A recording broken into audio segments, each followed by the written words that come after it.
one of the things he was saying, he's like, look, because she asked about Bitcoin, he goes, Bitcoin is digital gold. He goes, it's going to be a store of value. It is a store of value, basically, is what he said. He goes, that's digital gold.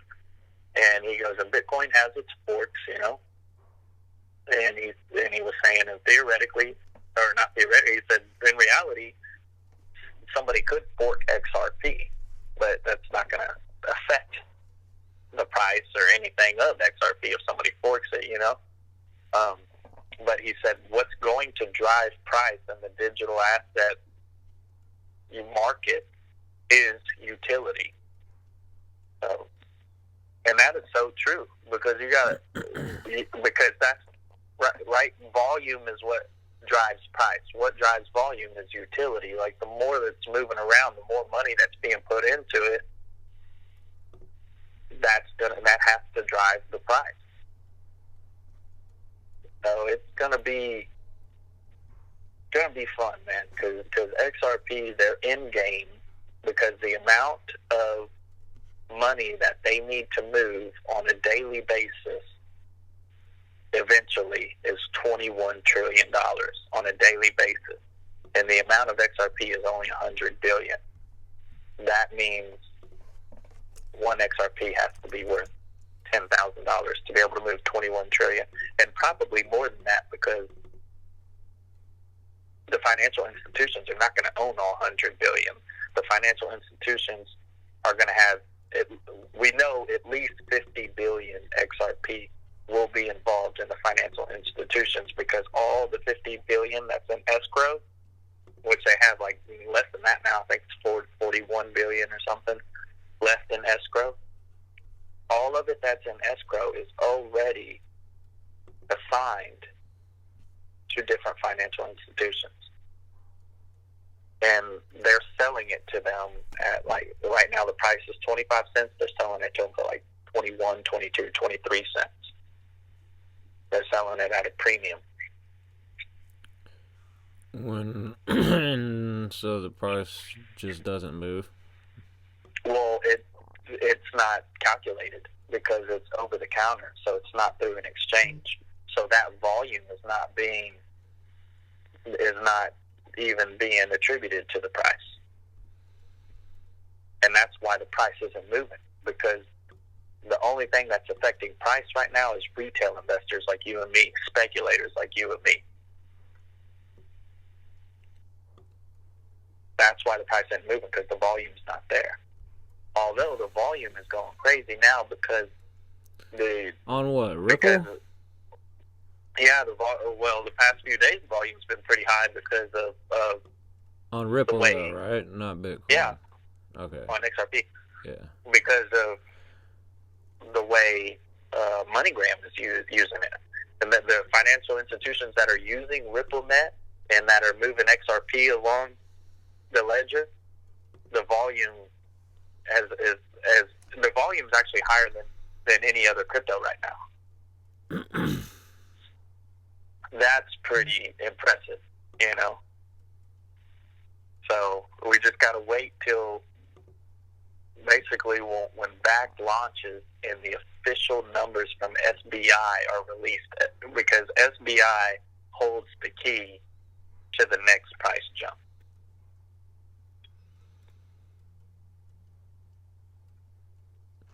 So you're saying Ripple's doing the most volume out of any crypto right now? Uh-huh. Even though Ethereum is showing to do 10 times as much volume, and Bitcoin is showing 20 times of that. Like I said, those numbers aren't right. They don't have the real numbers. You have to go to these financial institutions that are using it. Everything that we've followed about cryptocurrencies, they don't show what's really going on with Ripple. They never have. It's like the hidden gem of crypto because it's different. It's different than all the other ones.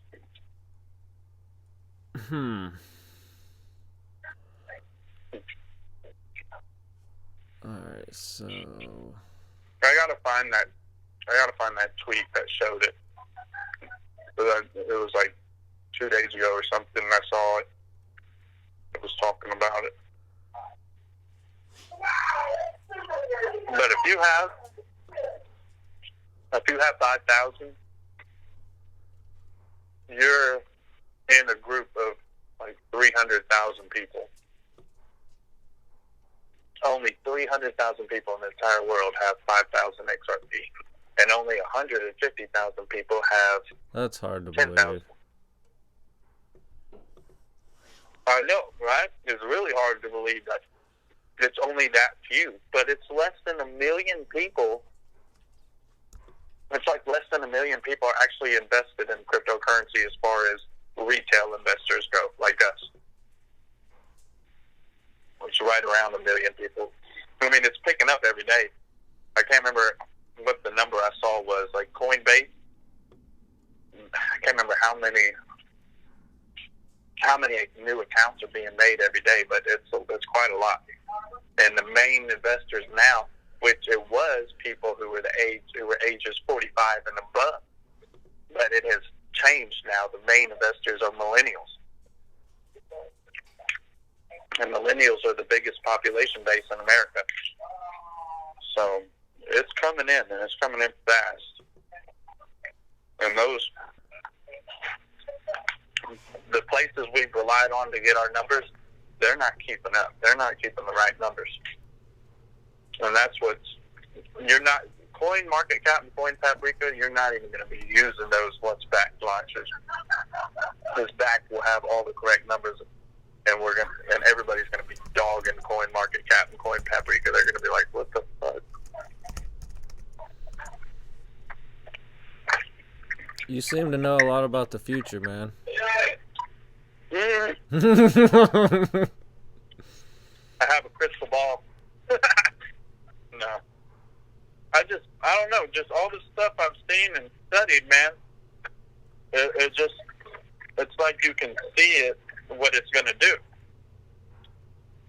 Because we have the thing that we could basically, I guess, compare it to is the .com bubble. You know, or whenever all when the internet started coming out and all the websites and everything were being made, and the type of growth that we saw in that's the only thing we have to compare it to. And it's kind of following the same trend line.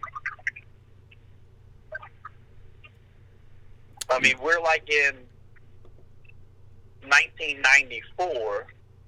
If you look at the .com era, right? We're like right around maybe 1993, 1994, with 1999 around the corner. You know what I mean? Like, it's going to happen so fast. Yeah, a lot of people say we've popped already. Well, those people are retarded, because you go look at how small this market is compared to every other asset market. I mean, here's the one thing you got to remember about digital assets. It is the first. Bye, buddy. Have fun. It's the first asset class created since the 1600s, and the digital asset class is the only asset class that can absorb the value of every other asset class.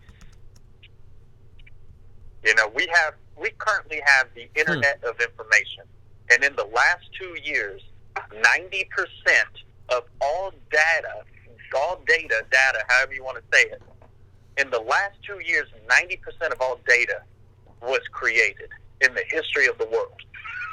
90%. Okay? And that's just the Internet of Information. So just think, right now it's 2019, come 2025, you're going to be saying, hey, in the last 2 years, 90% of all value was created. People don't know, like, how the value of everything is. I mean, it's going to be in the quadrillions or quintillions. You know what I mean? If you add up the value of everything right now, it's like 100 and something trillion or 300 and something trillion. It's somewhere. It's in the hundreds of trillions. The value of every asset class there is. It's the Internet of Value is going to just dwarf everything. It is going. You know how they show the bubbles of everything? I mean, it's going to be the sun compared to the moon, basically. The moon being the biggest bubble there is currently, and the sun is going to be digital assets. I mean, because you got to think everything's going to be tokenized. Every single thing can be tokenized. And that means if it's tokenized, that means it's a digital asset, and it is in the digital asset class. Yeah, no, I mean, tokenization is definitely the what everything is moving to. Yeah. I mean, you can't even fathom the things that are going to be happening 10 years from now. There we go. It's just, the more and more I think about it, it's like the things that you can fantasize about as far as technology goes is going to be real, and it's going to be streaming micropayments for everything. Everything you use, streaming micropayments, you know, everything. Like, it's going to be, we're moving into a whole new economy. It's going to be a sharing economy. It's not going to be, oh, you get a job and go work that job for 25 years and get, you know, invest in 401k and retire, get a pension. Like, that's not going to be around anymore. It's going to be, oh, you want my hat? Here, you want to wear my hat for a day? Here, take my hat. You're streaming me micropayments for it. You know, 10 cents of whatever digital token there is. And one of the main things that people are not looking at is how many drops there are for the tokens. And like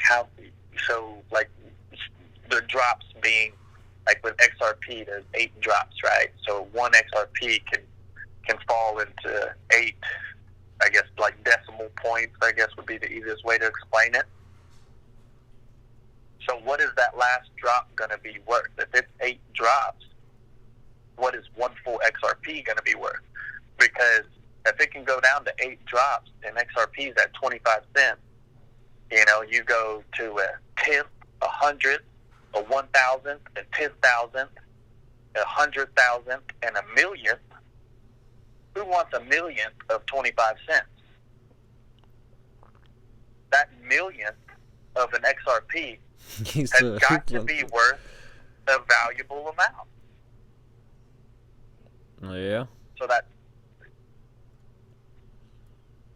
are you kind of getting how big this thing's going to be?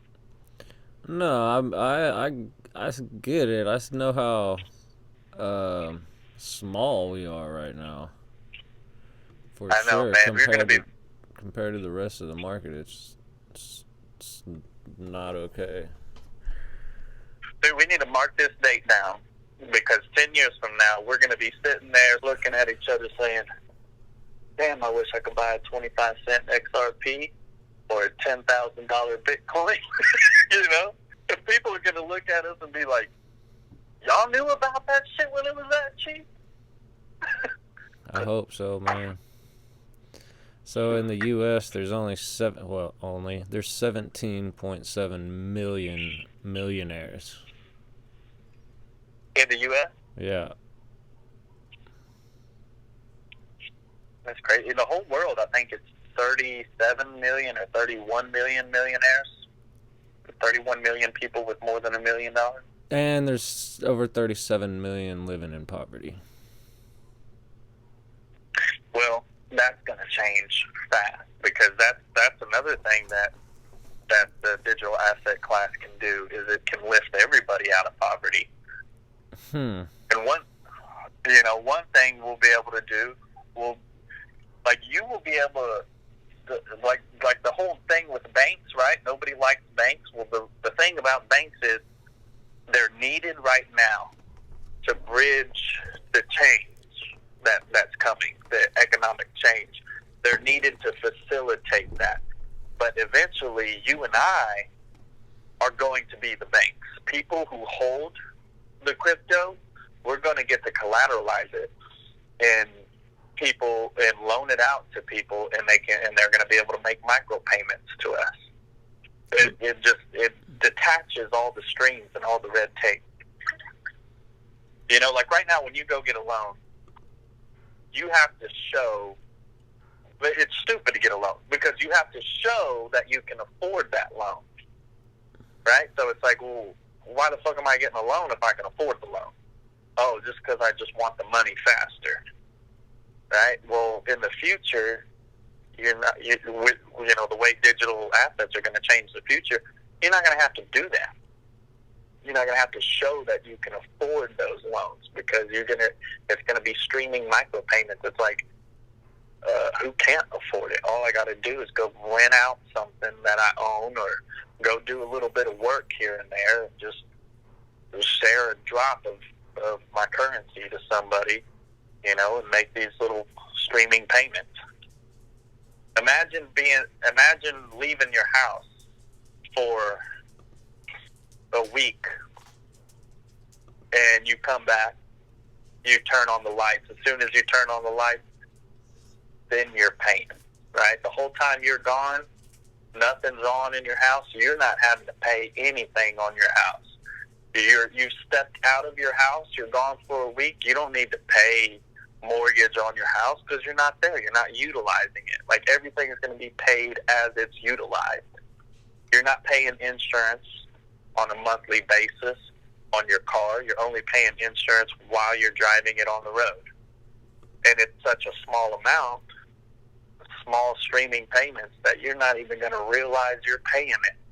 Because the whole reason every bill that you pay is so fucking high is because of the surcharges and the fees it takes to do the payments, because of our slow-ass payment system that uses the Nostro Vostro accounts.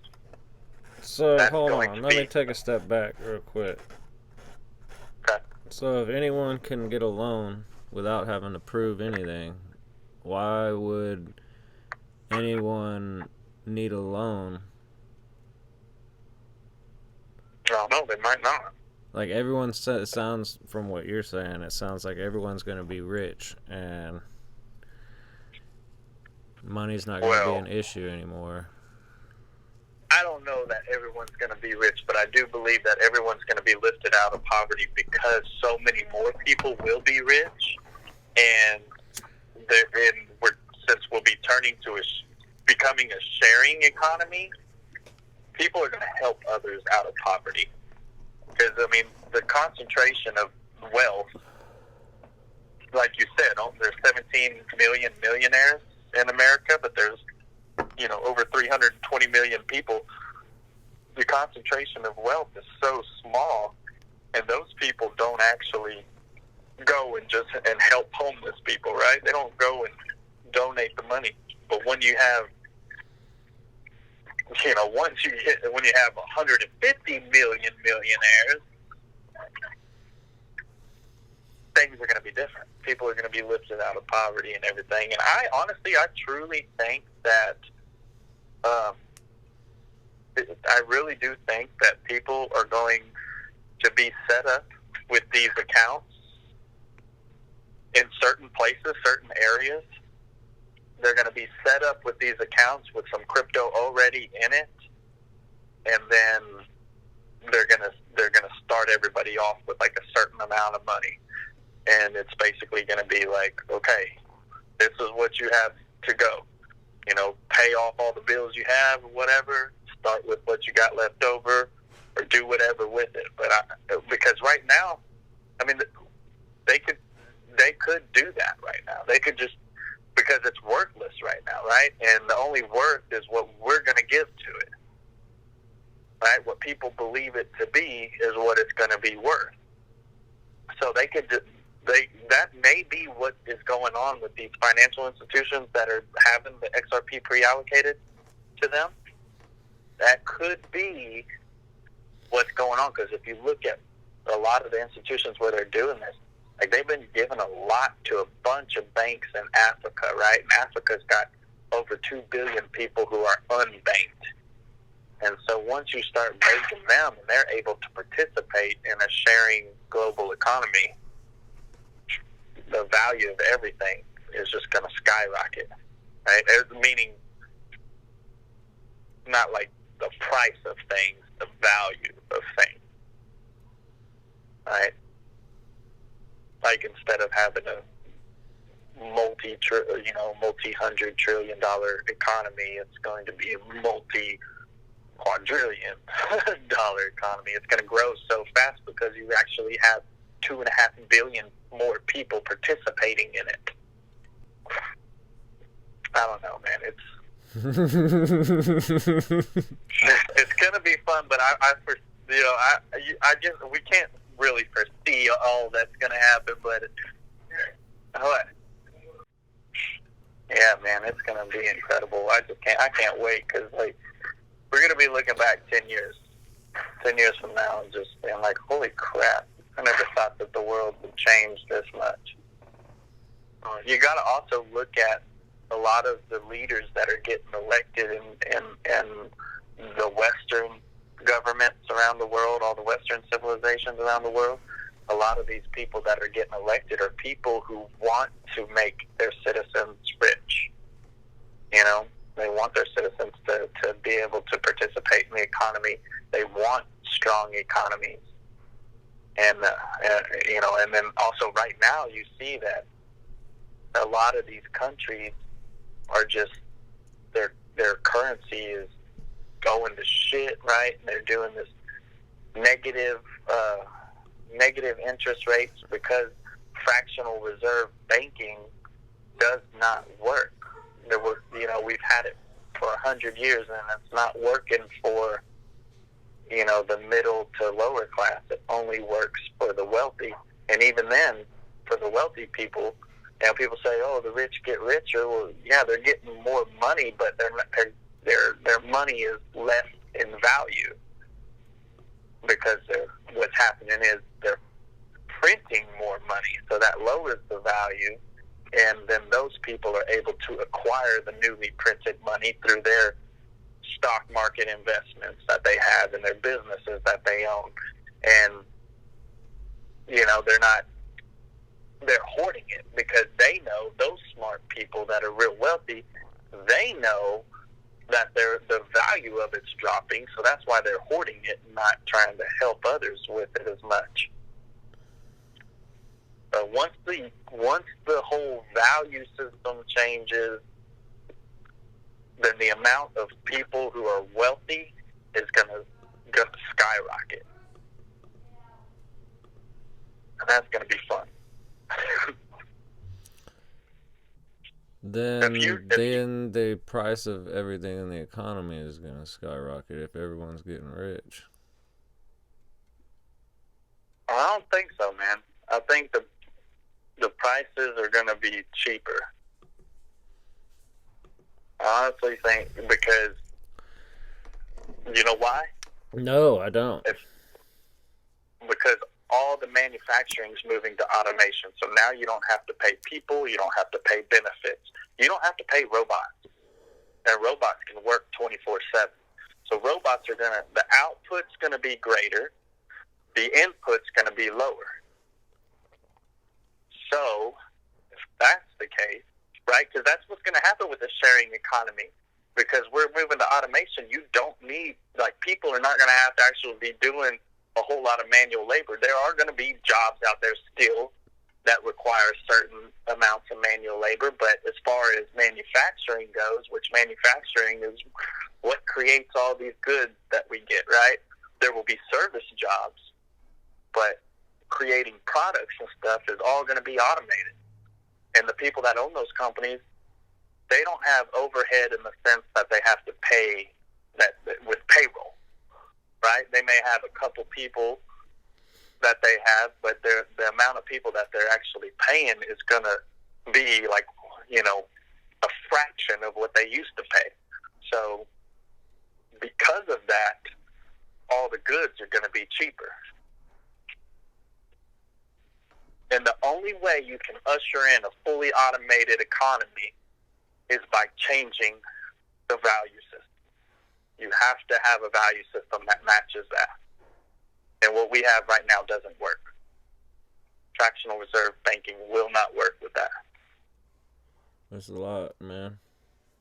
I know, man. You can't fathom it. Like, we just can't. We just got to see it happen and take place, and it's going to happen so fast. And it's just going to blow people away because people are going to be like, what the hell's going on in this world, you know? But once our minds are able to catch up to what's going on, it's going to be a lot of fun.